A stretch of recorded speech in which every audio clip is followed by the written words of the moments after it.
going to be moving on to our next session, which is building your Lego model and creating your ShowMePoster. And today we've got a couple panelists with us that are going to be joining us for this session. We've got Carmela Brown, and we've already had her this morning, so thanks for coming back. But if you weren't here, we're going to let you know that she is a second grade teacher for Marshall Leadership Academy and Grand Prairie ISD. She also has coached both FLL Jr and FLL teams in the past. And in fact, one of her FLL Jr teams went to the World Championship a couple years ago. So that's really exciting.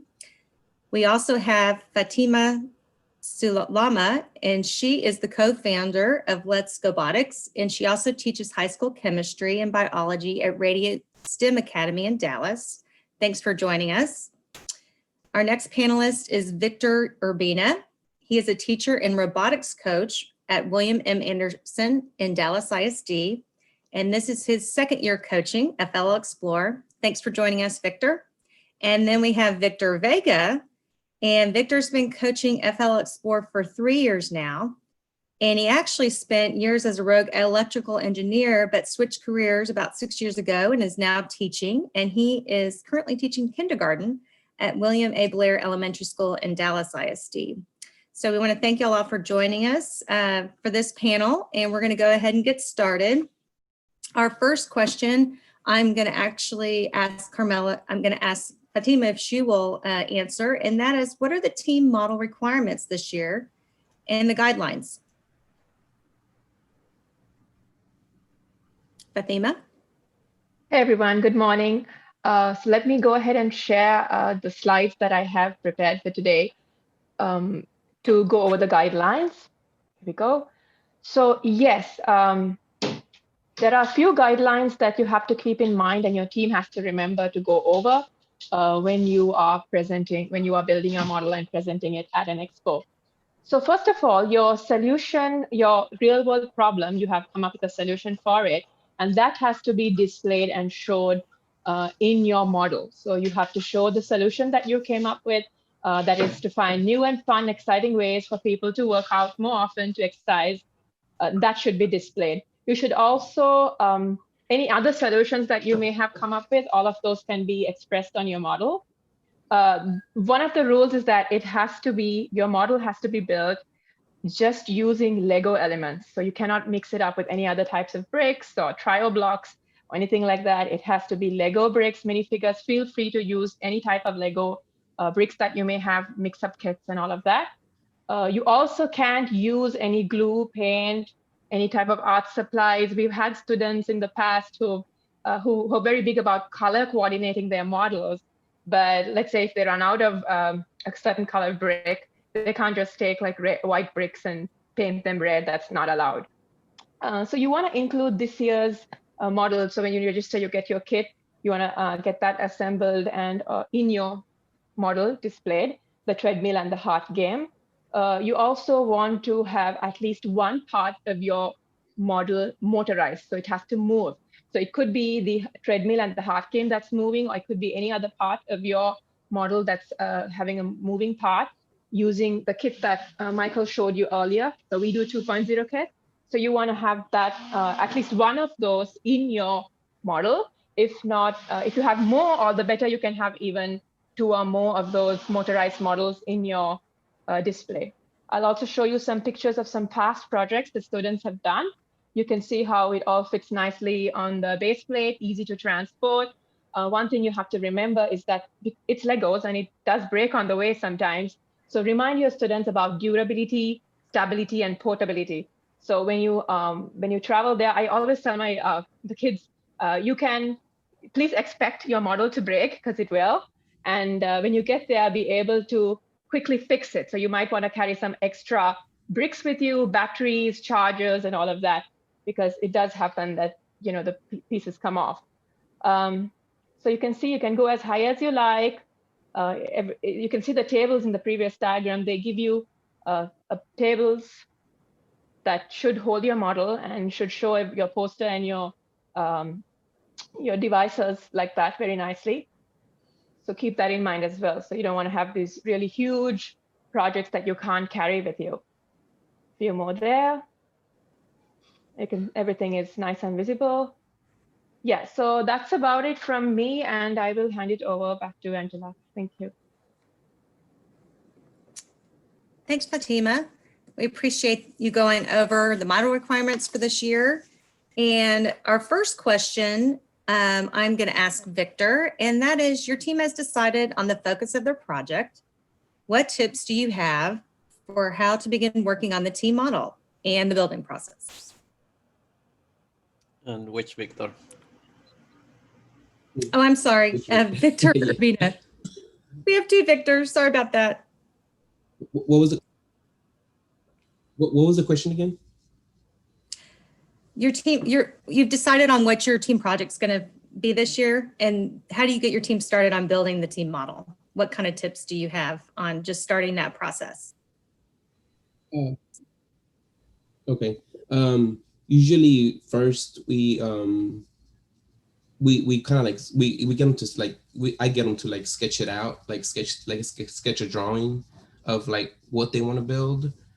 And like also the team guide also like leads you in that way, you know, like to first like sketch something out on what you want to do, or like brainstorm and get different ideas of from each student, and then we come up with a model together, and they all decide on which model they want to create.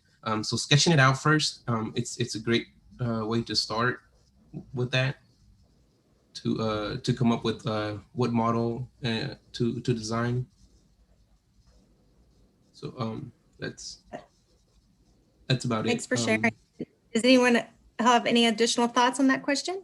How you get started, what you do first when you're starting to build?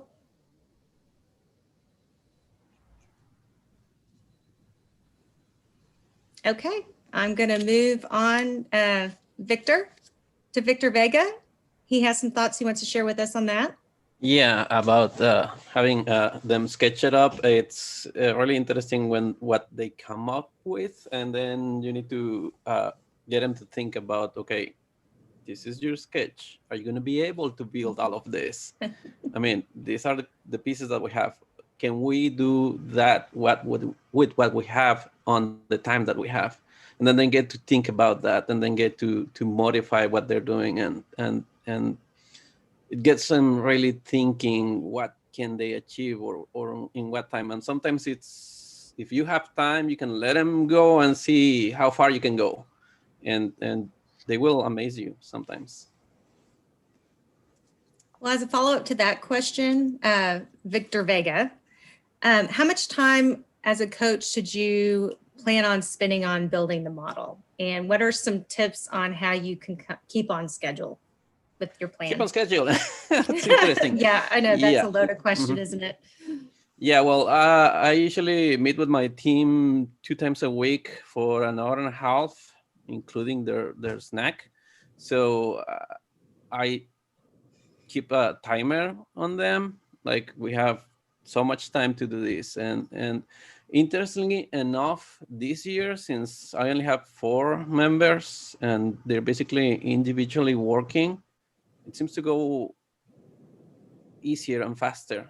Like when they're working individually, they get more achieved. Well, at least in my case. So basically following up the guide and letting them do the work. And I know it's tempting to tell them, do this, do that. Just let them do it, and they've been doing it, and they've been great at keeping up with the time.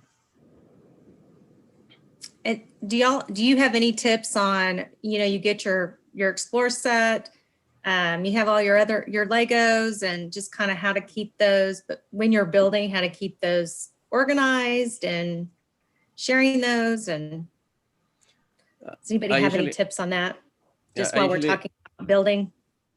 I usually get them in a fisher's box, a fishing rod box with the pieces, because it has many little compartments where they can put their stuff in.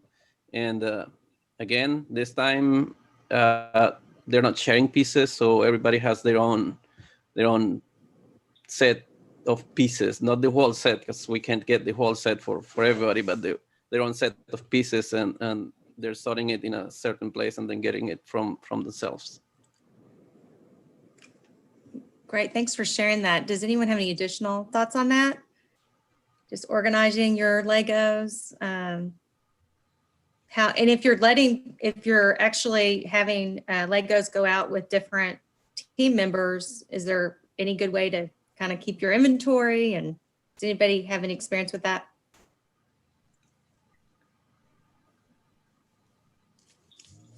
All right, we'll touch on that maybe a little bit later. Our next question is actually for Carmela, and we're going to be talking about the Show Me poster now a little bit and just what the guidelines are for that this year. Okay. All right, so your Show Me poster needs to tell the story of your team's journey and how everybody works together. We want to see those core values expressed on your Show Me poster. Make sure you show how the research for the challenge was conducted. What did you do? Who did you talk to? Were there field trips? Did you speak to any mentors? Maybe even a screenshot of your Zoom sessions that you have, a virtual tour. Make sure that we see all aspects of your journey.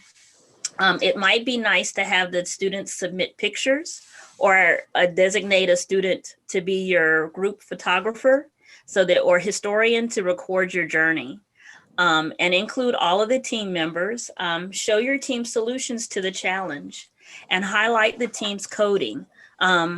Explain how the team used their first core values to complete their project, and include your team name and team number on the board. And here are some examples. Now your Show Me poster can come in, let me go back, I'm sorry. Your Show Me poster can come in all types of forms. Just be creative and let the kids do the work. They're gonna draw their solutions. You can take things from their engineering notebooks and include it on their Show Me poster to kind of show their journey and their solution. The kids should be able to have an identity on the board. Well, it keeps doing that, I'm sorry. So include all of the students. If you look at these posters, they have students of everybody in the group working. All of the students are included, as well as their names and pictures of their journey. And these are just some past posters, Show Me posters.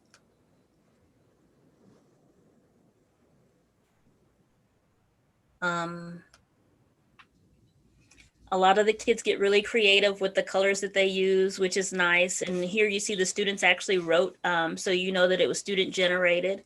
And that's it. Let me stop. Thanks, Carmela. We appreciate you sharing those slides.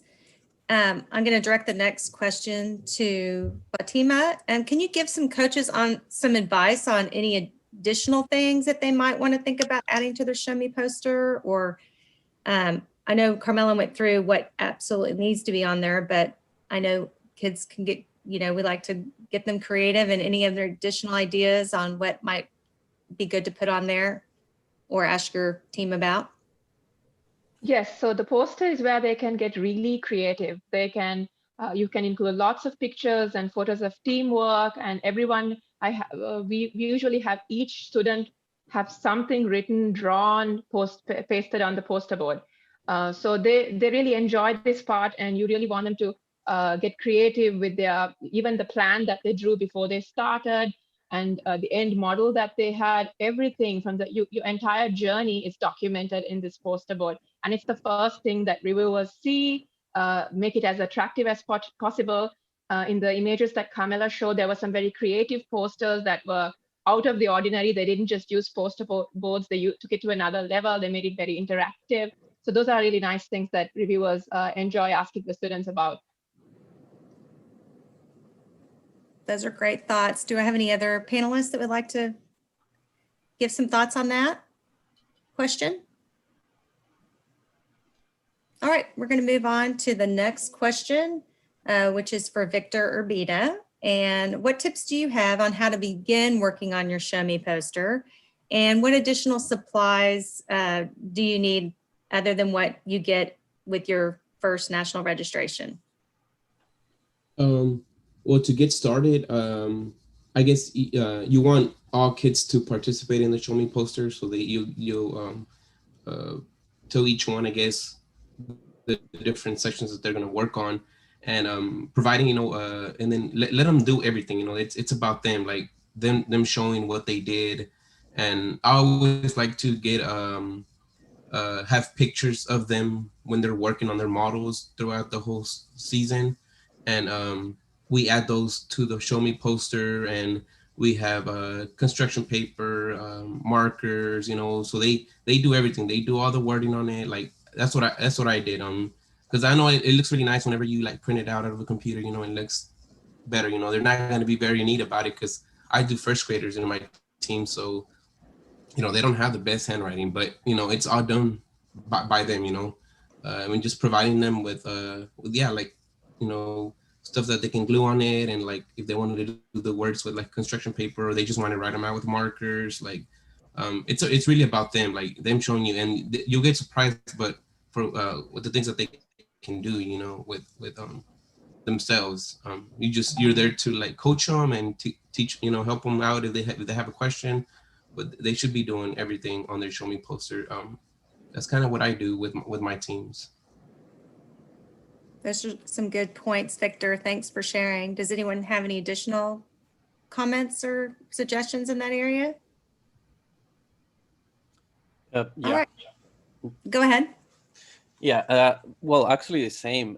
It is hard to allow them to do it by themselves, but people notice when they did it by themselves. And even when like Mr. Urbina says, the handwriting is not the best, it shows their effort, and it shows what they've been doing. And since they're doing it, they know what they're writing, they know what they want in there. So I usually, what I do is I just print out the photos for them. Here's a lot of the pictures, and you can choose, and you can cut, and you can paste, and you need to follow these guidelines, and it's all you. And they come up with really good products. Those are some good thoughts. Thank Can you, I add something else? Yeah, absolutely. Yeah. Just also like following the team guide, like for the Show Me poster, it helps you a lot to like to get them to to what they have to do next, or the order they should do the Show Me poster, or what they need to include. The team guide is really it's a big help for the coaches. If you're a new coach, following the team guide, it's really going to help you with the whole season and everything that you have to do. All right, thank you. Victor, Vega, can you tell us a little bit about when you're working on the Show Me poster or even the model, do y'all work in groups, or do y'all work together? Do you switch off? What are just some tips you have on that and suggestions of what works well? Before this, yeah, I used to assign roles, and it's good to have a structure on what's everybody doing, but it's also good to roll those roles. Like today you're working on this, and next session you're going to work on something different, and you need to complete your part, because somebody else is going to take over whatever you had going on next session. And because if not, everybody wants to build, or everybody wants to program. So if they have roles and they know what they're doing, and they know that it's an essential part of the wall, they will get it, and they will get it done, even when they don't want to do that specific part. If you give them the reasoning why they should be doing that specific part, then they're willing to work with the team. Does anyone have any additional thoughts on that?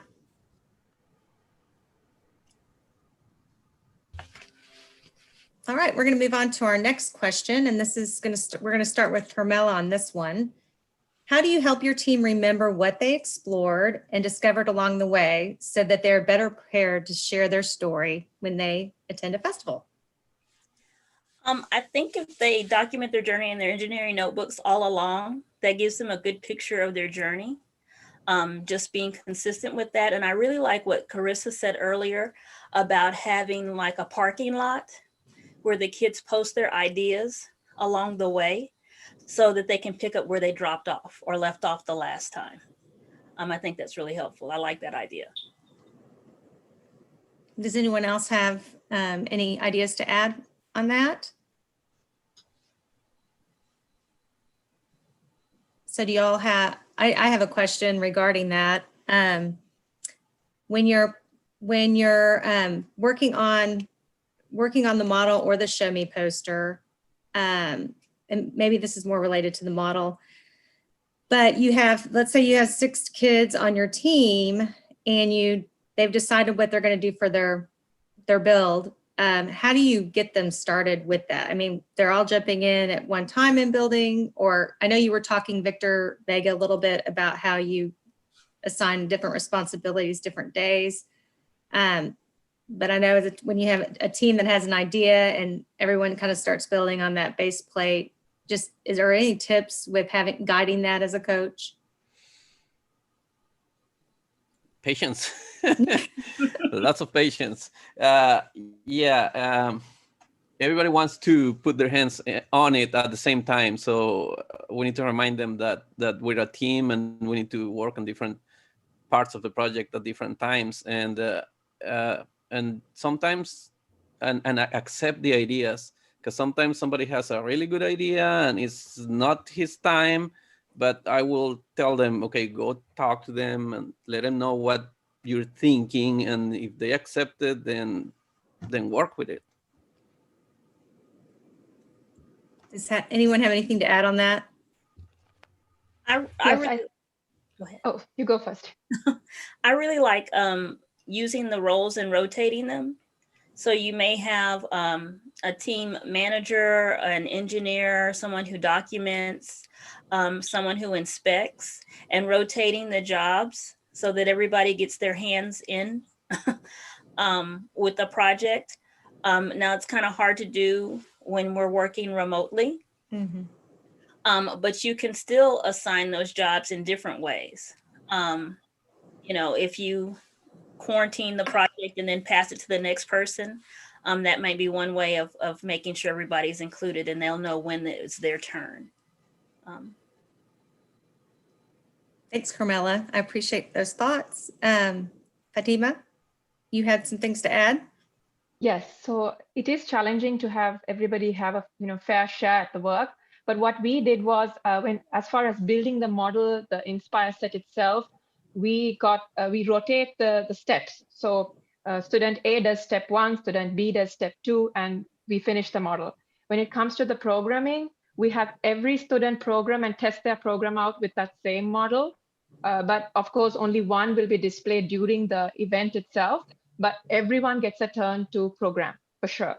As far as the model itself, you can divide your plan into 6 different sections, and every student or even a pair of students can build a certain part of the model and then put it together. So that's how we managed our teamwork to make sure that it's fairly distributed. That's a great idea. Victor, did you have anything to add? Oh, I thought I saw you come up.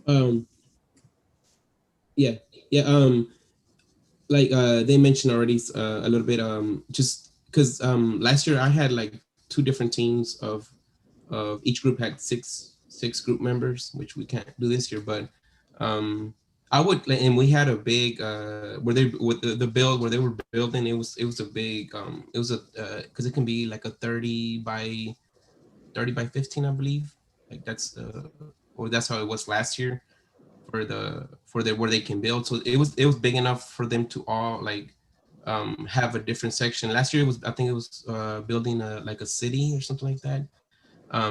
So they each had a different thing that they were working on, and they would rotate around the build, and they would come and they would work on the other section, because everybody wanted to do because I think last year the build was where it was that elevator thing.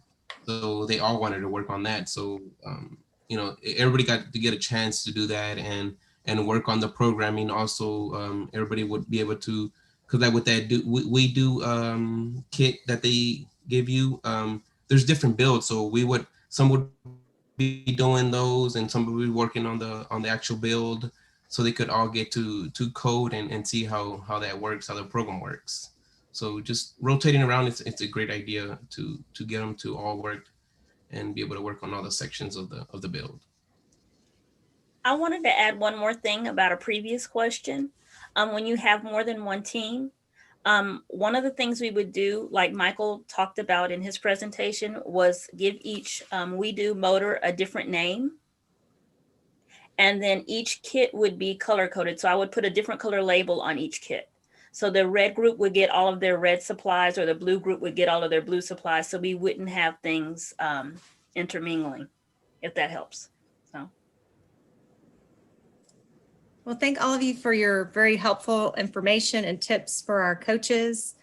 We're going to take some time for some questions right now. Jenny, do we have any questions from the audience for our panelists on this session? For this session, we don't have that many questions. We did have a question about using Sharpie for eyes on a duck. And while that's a very good question, unfortunately, since it's on the model, we cannot have Sharpie on the model. So unfortunately, it will have to be an iris-free duck. Hopefully that's not too creepy. But that's all the questions that we got for this section. I did have a question though, as far as if any of you, I know Victor or Urbina, you mentioned that your teams are smaller this year. How are you separating out those groups so that they do get all the rotating this year on the model and getting to do all the coding? How are you separating that out to keep them, socially distanced and safe this year? Since we have the We Do, someone can be working on the We Do, and we can already be adding maybe some things to the ShowMePoster, maybe like adding their name to it, or different things, and somebody working on the model. I divided, because whenever you get the set, they come like in bags. So usually those bags will break really easily. So I put them like on Ziploc bags to separate those pieces. And I kind of divided the pieces like that with the bags. And whenever it's their turn to go to the model, they're able to bring their bags to add to the model with their pieces. And so that's kind of like how I'm going about it. Like I've only had like 3 sessions right now with them that we've met. So we're trying to still kind of get everything situated. I mean, they all get the sanitize their hands before they get there and when they leave, and just and keep them separated. And that's why I also kept because last year I got students from I had 2nd graders and 1st graders in the teams, but this year I just, for the same thing because of COVID, I just kept my students that they already in my class, so they're with me and in their same chairs or their same desks where they sit every day. So you're that's finding what I'm doing. You're finding that you can still have them be a part of each of the different parts of it, even though they're having to be distant? Yeah. Okay. Great. Does anybody have anything else to add about being able to have a hands-on experience while we're having to be socially distanced or virtual? Well, in my case, been fortunate enough that the district supports us a lot, and I also get a lot of donor choose. So I actually have an iPad for each student, and I have a We Do for each student. So the only part that we don't have one for each is this year's kit. So I just put everybody in a corner of the room, and I'm actually working with 2 siblings of kids in my classroom. So I'm just sitting them on their siblings' chairs, so they share everything anyways. And the other 2 are just sitting in an empty chair that nobody uses during the day. And they're in corners, separate, as far as away as they can be from each other. Okay, that's great insight. Thanks so much. I wanted to just make sure we touched on still being inclusive and having everybody work on getting a chance to do all parts of the project this year. So thanks, guys. Does anybody else have any, Carmela or Fathima, do y'all have any thoughts on that? Okay. All right. Well, thank you guys, panelists. Y'all did awesome.